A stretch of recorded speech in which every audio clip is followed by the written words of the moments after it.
Assalamualaikum warahmatullahi wabarakatuh. Alhamdulillahilladzi ja'alana min ibadihil mukhlisin wa waffaqana lil amali bima fihi salahul islam wal muslimin. Asyhadu an la ilaha illallah wahdahu la syarikalah wa asyhadu anna muhammadan abduhu wa rasuluh al-hadi ila siratil mustaqim, amma ba'd. Alhamdulillah, tiada hentinya setiap saat, setiap waktu kita bersyukur kepada Allah. Pagi yang cerah ini kita hadir dengan keadaan sehat walafiat, dan juga yang penting adalah kita bersyukur Allah berikan hidayah buat kita hadir duduk bersama dalam taklim pengajian atau wirid. Karena bersyukur mendapatkan hidayah, karena sulit untuk mendapatkan hidayah kecuali Allah yang menghendakinya. Biiznillah, begitu dalam Al-Quran. Oleh karena itu patut kita bersyukur. Alhamdulillah. Dan itu banyak karunia lain yang terus kita ungkap, kita buka kebaikan-kebaikan Allah yang begitu banyak kepada kita. Sebutlah Bapak Ibu pejabat eselon 2, hanya sedikit dari ribuan pegawai. Kita mendapat amanah hadir semua di sini para PNS. Bersyukur banyak orang tidak bekerja, mencari-cari kerja. Kita sudah bekerja. Bahkan alhamdulillah pegawai-pegawai Pemprov mendapatkan tambahan pendapatan, tunjangan daerah, tambahan penghasilan. Cuma kadang-kadang bersyukurnya cuma sebentar. Harusnya bersyukur itu setiap saat, setiap waktu. Ketika pertama mendengar kenaikan tunjangan daerah, senang, bahagia, walaupun kadang-kadang lupa mengucapkan terima kasih kepada atasannya. Senang, bersyukur. Tapi setelah berjalan sekian bulan, lupa syukurnya. Yang keluar ngomelnya keluar. Padahal sudah bertambah pendapatannya, masih ngomel. Buktinya terlambat saja tunjangan daerah, ngomel gimana? Betul Bapak Ibu? Betul katanya, jujur yang jawab. Nggak boleh, ke depan tidak boleh seperti itu. Tetap bersyukur kepada Allah. Buat apa kita ngomel? Bukankah itu tambah susah? Buat apa kita marah-marah atau kecewa terlambat tunjangan daerah? Bukankah itu semua membuat kita susah? Bukankah itu kita membuat resah, gelisah, dan tidak bahagia? Siapa yang membuat tidak bahagia? Kita sendiri. Heran, ada orang yang mau hidupnya tidak bahagia. Loh kenapa? Ya dia yang meng-create, yang menciptakan tidak bahagia sendiri. Jadi kalau bisa terlambat, ya sabar saja. Insya Allah juga akan datang. Hadapi dengan sabar, tidak rusuh, tidak gelisah, tidak marah-marah. Bahkan ada pula yang berprasangka tidak baik kepada pimpinan. Bapak Ibu yang saya hormati, oleh karena itu kami setiap memulai ceramah selalu mengingatkan kita semua, termasuk diri saya, untuk senantiasa bersyukur. Ala kulli halim alhamdulillah. Begitu kata Nabi. Ya, setiap saat apapun situasi kondisi ucapkanlah alhamdulillah. Dan Rasulullah juga mencontohkan, setiap beliau ingin berbicara, selalu beliau ucapkan dengan hamdalah dan sholawat. Jadi Bapak Ibu, jangan menganggap kalau kita memberi sambutan, mengawali hamdalah sholawat itu adalah protapnya sambutan atau SOP-nya memberi sambutan. Tidak hanya itu, maknanya untuk mengingat kita dan orang yang benar bersyukur kepada Allah. Dan ini contoh ada pada Nabi Muhammad Rasulullah SAW. Bapak Ibu, pengajian kita hari ini bicara tentang Ar-Rasul.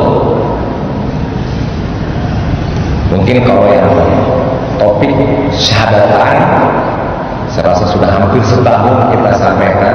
Insya Allah nanti kalaupun diulangi sebagai review atau refreshing, dan juga ma'rifatullah juga sudah, saya rasa hampir setahun lebih juga. Sekarang kita ma'rifatullah.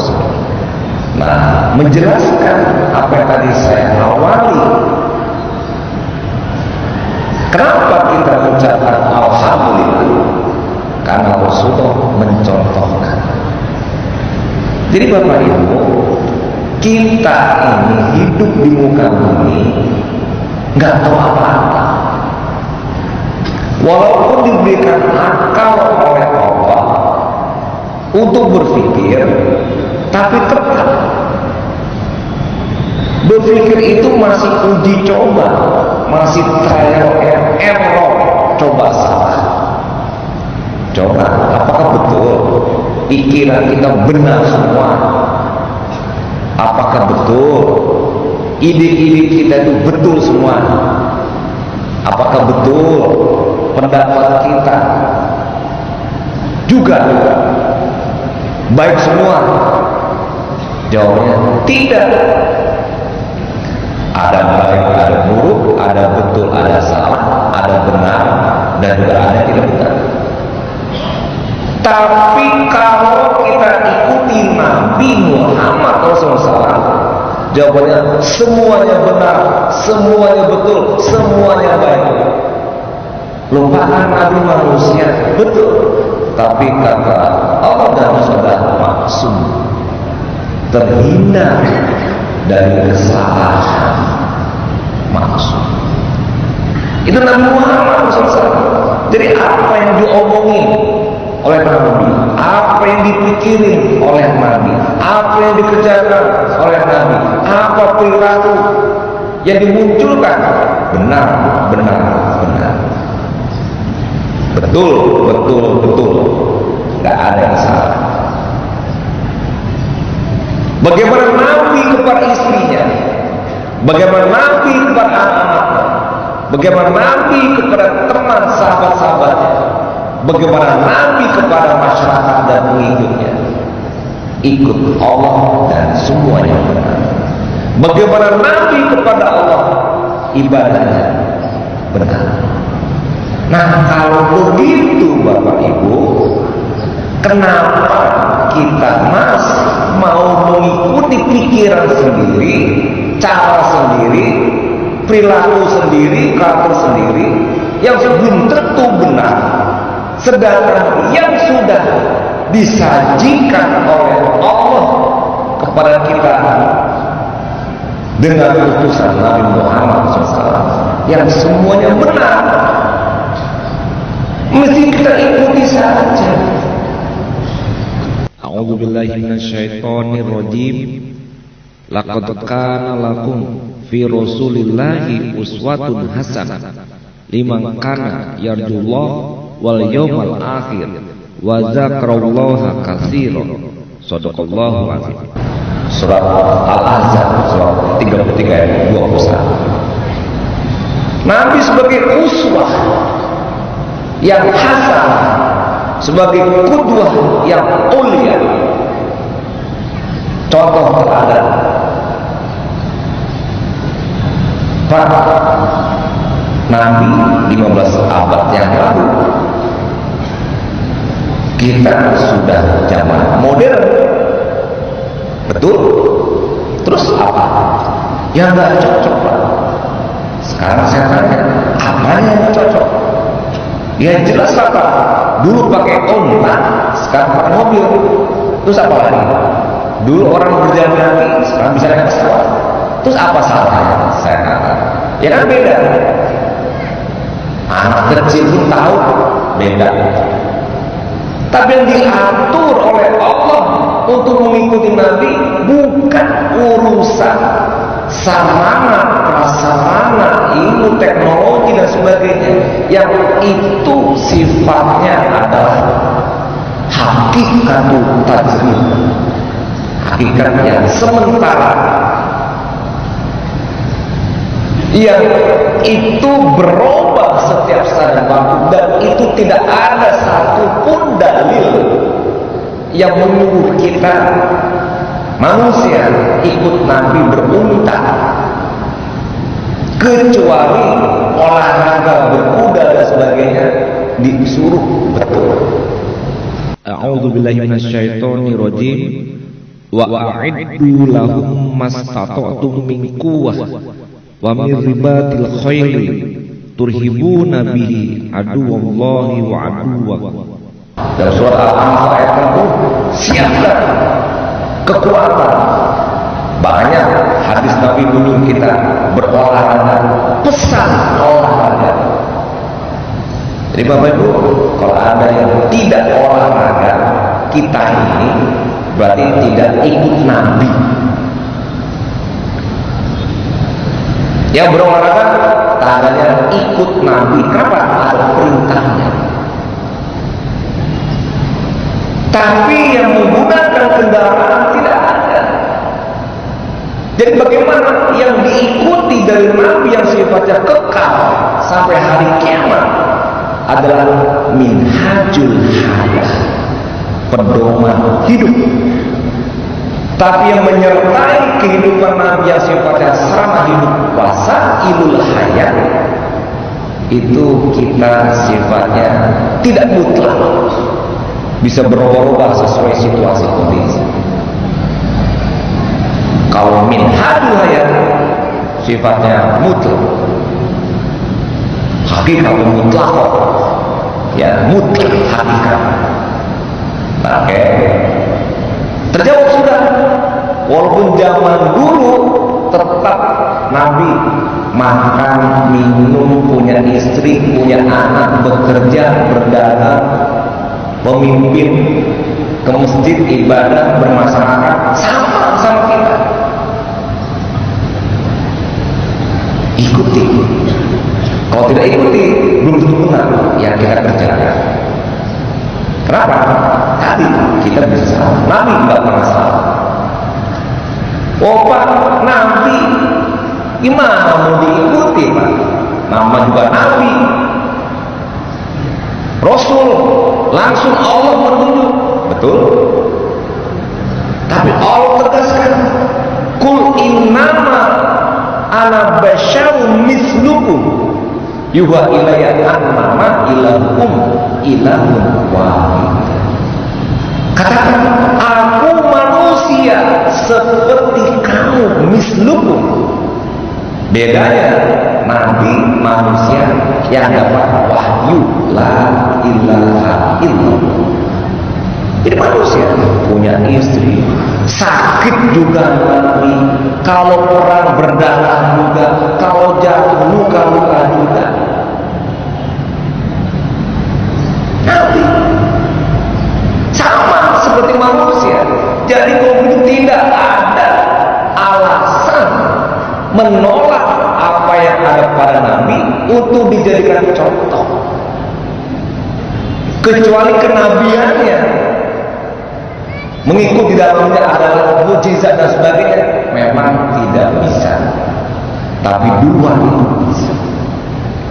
Nah, Bapak Ibu, sekarang kita tinggal ngopi saja hidup ini, mau baik apa enggak? Jawabannya iya baik Pak, kalau itu ikut Nabi. Apakah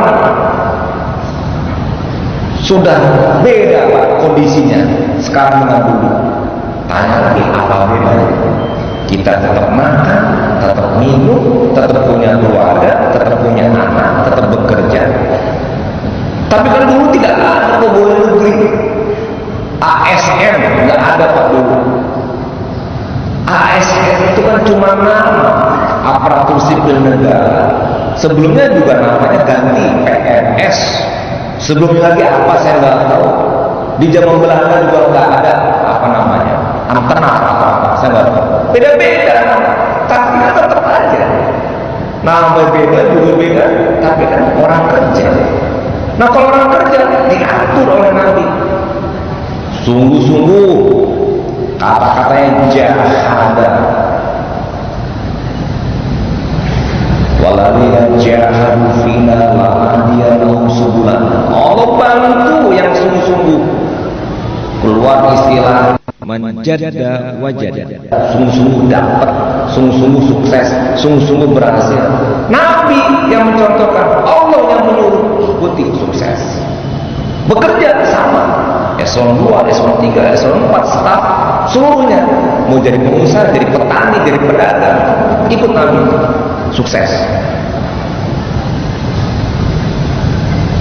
Jadi walaupun beda situasi kondisi, kontennya sama. Jadi nggak ada alasan.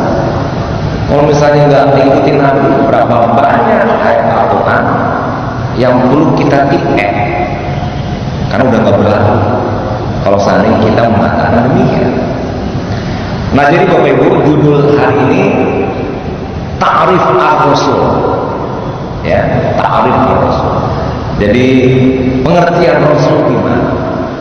Saya sudah angkat tadi beberapa, termasuk adalah lelaki yang dipilih oleh Allah dan juga diutus oleh Allah dengan risalah Islam kepada manusia, dan itulah Ar-Rasul. Jadi dia manusia seperti kita, tetapi mendapatkan risalah. Nah itulah Rasul. Seperti dalam surat 5 ayat 67, ya ayuhan rasul baligh ma unzila ilaika min rabbik ila akhir ayat. Untuk menyampaikan risalah, menyampaikan kepada yang lain apa yang Allah berikan kepada itu Rasul, menyampaikan syariat, menyampaikan. Kemudian juga dalam surat 33 ayat 39, alladzina yubalighuna risalatillahi wa yashawnahu wa la yashawna ahadan illallah wa kafa billahi hasiba. Dia mendapatkan juga perintah untuk yubalighu, balik menyampaikan risalah dakwah, risalah Islam, risalah kehidupan. Jadi datangnya Nabi Muhammad sebagai Rasul menjadi model contoh untuk kehidupan kita. Mungkin Bapak juga nanya sama saya, Pak, Rasul kan ada 25, tapi yang Bapak sebut cuma Nabi Muhammad. Betul, kita mengimani semua Rasul-Rasul, iman. Dan Rasul-Rasul itu tertuang semuanya ceritanya di dalam Al-Quran. Tapi yang langsung disebut oleh Allah untuk berbicara tentang model dan contoh yang kita ikuti dalam surat 33 ayat 21, Nabi dan Rasulnya adalah Muhammad Rasulullah. Kalau Nabi Ibrahim mengenai ketauhidannya kita ikuti, ada. Berarti Pak, Rasul-Rasulnya nggak kepake, Pak. Oh enggak. Tertuang dalam Al-Quran dalam bentuk sejarah cerita menjadi hikmah ibrah buat kita tentang kehidupan. Karena perlu dicatat Bapak Ibu, kehidupan kita di muka bumi ini muter-muter aja, muter-muter saja. Yang berganti itu orangnya aja berganti, perilakunya sama saja, nggak ada beda-beda. Makanya Nabi Muhammad itu dipakai perilaku, contoh model dan sebagainya sampai hari kiamat. Karena yang berubah itu orangnya. Kita hidup, besok mati. Lagi-lagi anak kita hidup mati, ada kita hidup mati. Konten yang dikerjakan sama. Para Nabi dan Rasul tampil dalam melakukan cerita, menceritakan kehidupan yang itu juga berlaku pada kita pada saat ini. Bapak Ibu, kita heboh tentang misalnya AIDS yang tidak ada obatnya. Dulu di zaman Nabi Lut sudah ada. Oh, cerita tentang orang tua atau anak ingkar pada orang tua, apalagi cerita tentang pencurian, perampokan, perkosaan, pembunuhan, udah ada semua contohnya. Itulah yang pun diatur dengan hadir Nabi Muhammad SAW. Nah, kenapa yang hanya Nabi dan Rasul yang kita ikuti sebagai uswatun hasanah, qudwatul mulia? Karena Nabi Muhammad memang cocok kepada kita karena lengkapnya yang dibawa oleh risalah yang dibawa Nabi oleh Allah untuk kehidupan manusia. Contoh Nabi Isa alaihissalam, nggak bisa niru Nabi Isa, bapaknya nggak ada, nggak punya istri, nggak punya anak, masih kecil sudah bisa bicara, menghidupkan orang mati bisa, mengobati orang sakit parah. Semuanya kita nggak bisa ikuti Nabi Isa. Gimana mau jadi uswah? Nabi Musa sama juga, cerita hidupnya, lahir mau dibunuh, dilempar ke sungai oleh ibunya, dibawa, diambil oleh istri Fir'aun yang sebetulnya yang dicari-cari Fir'aun itu ya Nabi Musa. Ceritanya hanya untuk cerita Nabi Musa saja, nggak bisa dipakai untuk cerita kita. Keperkasaannya sekali pukul mati orang, kita mukul orang untuk mati dan lain sebagainya. Oh, Nabi Ibrahim segala macam. Nabi Muhammad SAW cocok dan bisa kita pakai. Nabi Muhammad punya bapak, punya ibu. Nabi Muhammad SAW punya istri, punya anak. Dia pun punya pekerjaan, umurnya pun cuma 60 tahun. Nabi dan Rasul yang umurnya sampai ratusan tahun. Oke, Bapak Ibu, jadi Rasul Nabi Muhammad SAW itu sama dengan Rasul-Rasulnya yang membawa syariat, tapi syariat yang sesuai dengan kondisi keadaan dan kita sebut itu lengkap untuk kehidupan kita yang dibawa oleh Nabi Muhammad SAW. Jadi kita jadikan teladan pada Nabi Muhammad SAW. Tidak ada alasan untuk menolak atau tidak mengikuti, tapi ada yang agak reluctant menolak. Kenapa? Pikirannya, Pak, kalau ikut Nabi pertama pakaiannya pakai jubah, gimana? Lo dari mana tahu? Itu Pak, ada sebagian saudara kita menyatakan ini baju Nabi, kalau ikut Nabi ya mesti pakai baju jubah, pakai sorban. Akhirnya kita yang gak paham punya penolakan ikut Nabi karena pikirannya berat untuk berjubah. Baru cara ambil kerajo sebagai kepala dinas di kantor pakai jubah tidak terbayang ya bodoh. Akhirnya menolak. Tentu jawabannya pakaian Nabi itu tidak diperintahkan seperti yang disebut tadi pakai jubah, tapi yang diperintahkan oleh Allah dan Rasulnya menutup aurat. Laki-laki yang namanya aurat itu dari pusar sampai ke lutut itu aurat. Kalau ada paha laki-laki kelihatan itu auratnya terbuka, nggak boleh. Makanya kalau olahraga ya itu walaupun pakai celana pendek sampai lutut karena aurat.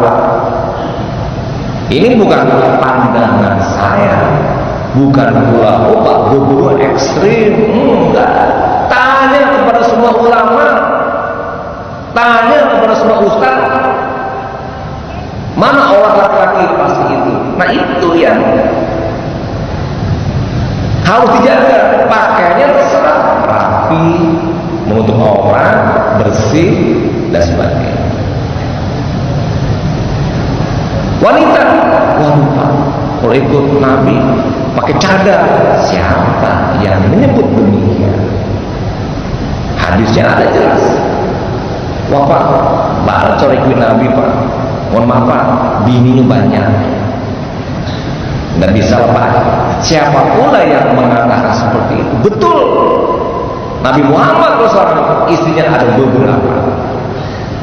Tapi prinsip yang dibawa oleh Islam adalah monogami. Prinsipnya adalah monogami. Oh, bagaimana poligami? Itu situasional dan kondisional. Karena Allah itu maha tahu dengan ciptaannya. Tapi prinsipnya adalah monogami. Loh, kalau misalnya Rasulullah SAW memang membawa prinsip poligami, waktu menikah dengan Khadijah pasti nikah lagi. Atau kalau memang orang poligami dengan tuduhannya adalah hedonisme, libidonya tinggi, nafsunya besar, kenapa Nabi umur 25 tahun, istri pertama yang dinikahi Khadijah janda umur 40 tahun? Coba deh saya tanya di sini, Pak Maman, lena mua beristri janda awak bujang, abah pikir 2 kali. Anda menjawab, abah pikir 2 kali. Apa-apa, awak bujangan wah, bujang, manika jo janggo, umur sampai pula hampir menopause. Berpikir normal memang kita berpikir. Tapi Nabi Muhammad lakukan, berarti Nabi Muhammad itu bukan tipe laki-laki yang haus seksual. Mohon maaf, betul kan? Kalau haus seksual, lo carilah anak gadis yang masih betul-betul bunga, baru buat tuh Pak Sarudin. Nambale, ya kan? Dipilih bunga desa. Jadi terbalik-balikan. Nabi itu monogami sampai puluhan tahun, punya anak, punya mantu, dengan Khadijah satu istri. Prinsip itu. Nah, setelah meninggal Rasul pun sedihnya, bahkan tahun 10 kenabian disebut dengan tahun kesedihan. Setelah itulah baru kemudian terjadi hijrah, kemudian perang, banyak janda-janda perang yang suaminya gugur syahid di medan perang. Situasional, kondisional. Baru di situ Nabi punya istri 2, 3 kepada janda-janda perang. Ibu, kalau ada apa-apa awak yang kabarnya asal bukan dan dilakukan itu. Indah dia percaya pagi aku ke rumah, kamu jalan ke suami aku, ibu-ibu. Oh, di luar kondisi perang bisa, karena laki-laki juga ada yang bawaannya, sebutlah nafsunya itu di atas normal. Kalau wajah-wajahnya eselon 2 itu lagi normal saja. Tapi normal maksudnya di luar lebih dari kebiasaan gitu. Misalnya kalau mencari apa-apa seminggu sekali, seminggu 2 kali cukui. Ini paham tuh. Yang paham tandungnya galak, yang galak penganannya ke situ situ. Yang gak galak gak paham. Tapi ada orang yang memang gak cukup, maunya tiap hari. Orang rumahnya gak bisa melayani. Apa cerita? Nah, ini situasional, kondisional. Ya, atau ibu-ibu yang juga kemudian ada beberapa penyakit. Bapak, apa-apa boleh menikah, ibu-ibu enggak. Memang sudah kodratnya begitu. Coba kita lihat, bapak-bapak kalau ibunya meninggal, walaupun bapak-bapak kalau umur 50, 60, tidak lama babi nilai. Betul bapak-bapak?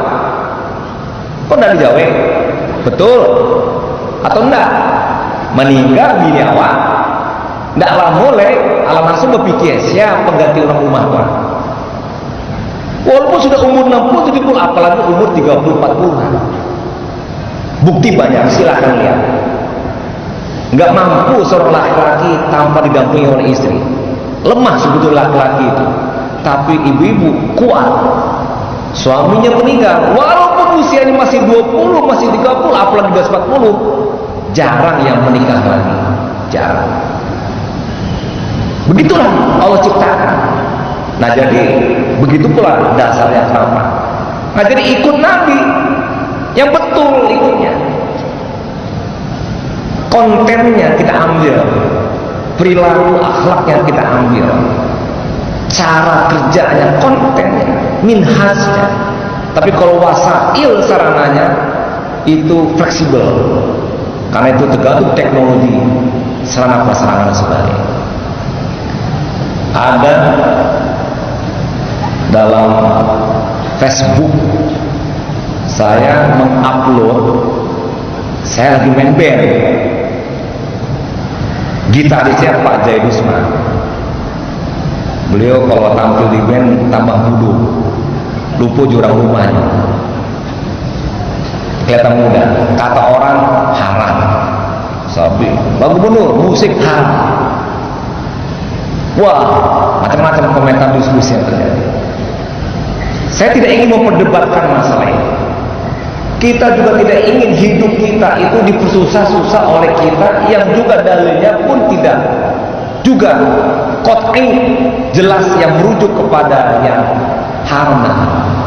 Bapak Ibu, kata dan Rasulullah itu yang kata Rasul dalam hadisnya, yang benar itu bayin, yang haram itu bayin, jelas semuanya. Jadi kalau yang sifatnya sunnah wajib kita kerjakan semuanya, nggak perlu diperdebatkan. Tapi kalau yang kaitannya dengan haram, ngatur haram, tinggalkan semuanya. Tapi kalau masih ada mubah, kita masih bisa selama tidak lalai, tidak maksiat dan sebagainya. Ini dinamika, tidak apa-apa. Yang punya hak mengatakan demikian urusan beliau. Kita pun juga punya pendapat. Juga termasuk yang lain-lainnya. Berfoto haram, berpolitik haram. Kenapa? Karena Nabi nggak berpolitik. Siapa bilang Nabi tidak berpolitik? Perang itu adalah panglimanya politik. Perang, Rasul mengatur segala siasat perang dan lain sebagainya ketika di Madinah khususnya itu politik. Ada politik yang bersih, ikut Nabi. Bukan politik kotor, menjegal, menjelek-jelekan, menghancurkan, memfitnah, menggibah, memperolok, menyudutkan, membuat rekayasa, maka tidak ada dalam politik Islam. Oleh karena Bapak Ibu, pada tahun ini hadir pilkada di Sumbar, itu pasti hangat politiknya. Pesan saya, jangan ikut-ikutan berbuat dosa, mengejek orang, mengejek calon, memburuk-burukan, menjelek-jelekan, memfitnah, dosa semuanya. Yang betul saja, yang baik saja. Nabi mencontohkan seperti itu. Nah Bapak Ibu, jadi ikuti Nabi tadi, karena Rasul SAW sebagai uswatun hasanah, qudwatul, tidak ada alasan. Ikuti. Nah tentu ada tanda-tanda kenabian. Surat 68 ayat 4, wa innaka la'ala khuluqin azim. Dan sesungguhnya pada engkau ya Nabi Muhammad la'ala khuluqin azim, ada akhlak yang mulia. Coba, jelas betul Al-Quran, tidak ada perdebatan. Nabi itu akhlak mulia. Aisyah ditanya apa itu? Nabi akhlaknya itu ya Quran berjalan, itu akhlak. Waduh Pak, Nabi gimana ya? Kan Nabi hidupnya untuk akhirat semuanya. Susah dong Pak, kita nih berikut Nabi. Ini nggak boleh, ini nggak boleh, ini nggak boleh. Siapa bilang? Itu para ulama itu, fuqaha itu mudah saja menjelaskan. Selama yang tidak dilarang boleh, yang dilarang baru enggak. Jadi sebagai ilah, kecuali kecil saja yang dilarang dalam kehidupan. Yang dilarang, yang semuanya berubah, semuanya boleh kita kerjakan, kita makan, kita minum dan sebagainya. Jadi nggak susah, dan itu akhlak yang mulia, bukan main Bapak Ibu. Kalau kita terapkan perilaku Nabi dalam kehidupan kita, insya Allah tidak ada kata lain, kehidupan kita bahagia dunia dan akhir. Waqtadi fima atakallahu darul akhir wala tansa minad dunya wa asin kama ahsanallahu ilaika.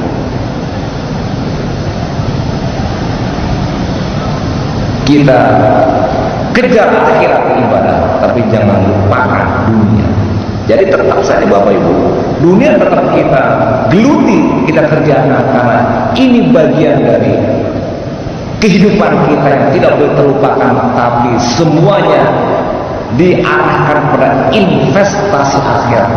Bagaimana caranya? Berbuat ihsan, wa ahsin kama ahsanallahu ilaika. Sudah. Bagaimana berisanya? Ikuti Nabi. Ikuti Nabi. Karena akhlak yang mulia pasti disukai. Ada setelah mendengar ceramah ini, seorang eselon 2 ketika makan sama saya, dia bilang begini, Pak, kaji Pak Buko, yuk bantu saya pandangin sama Pak. Kamu datang sih. Jadi Pak, cuma mengamalkan yang susah Pak. Contoh, kayak Pak Buko, orang BPJ kawat, oh maafkan. Orang memburu-buruan awak, oh maafkan. Orang memakai kecil awak, membuat fitnah awak, oh maafkan. Pak Gus suruh sabar-sabar. Contohnya Nabi. Paham kamu tuh Pak? Tapi ketika diamalkan, ada orang memburang-burang deh, langsung kamu balik lupa deh. Nggak boleh awak membalik lupa, anda membalik. Jadi Bapak Ibu harus sabar. Sekarang balikkan ke dalam pikiran kita. Kita mau senang susah. Balikkan kepada kita, mau senang apa susah? Coba saya tanya Bapak Ibu, mau senang apa susah? Senang. Kalau mau senang, mana Allah menciptakan keadaan yang membuat kita susah? Contoh, orang memburu-buru awak, menjelek-jelekan awak, memfitnah awak. Awak balik pun dengan memburukan, menjelekan. Pertanyaannya, senang nggak kita pada saat kita seperti itu?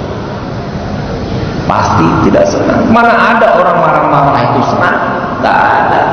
Orang marah-marah itu pasti susah. Pasti dia dalam kondisi emosi dan sebagainya. Kenapa tidak kita kendalikan? Rasul ditanya oleh sahabat, ya Rasulullah, ausini la taghdab, sampai 3 kali. Tidak boleh cepat marah, tidak boleh pemarah. Begitu akhlak Nabi. Banyak yang sudah saya contohkan berkali-kali di sini tentang akhlak Nabi. Jadi khuluqin azim itu yang mulia, yang ada pada diri Nabi, yang patut kita ikuti. Dan semuanya happy ending. Tidak ikut Nabi kemungkinan besar sad ending dalam sebuah cerita kehidupan. Pasti kita happy ending ujungnya. Bapak Ibu, silakan evaluasi kehidupan masing-masing. Saya mencoba evaluasi kehidupan saya.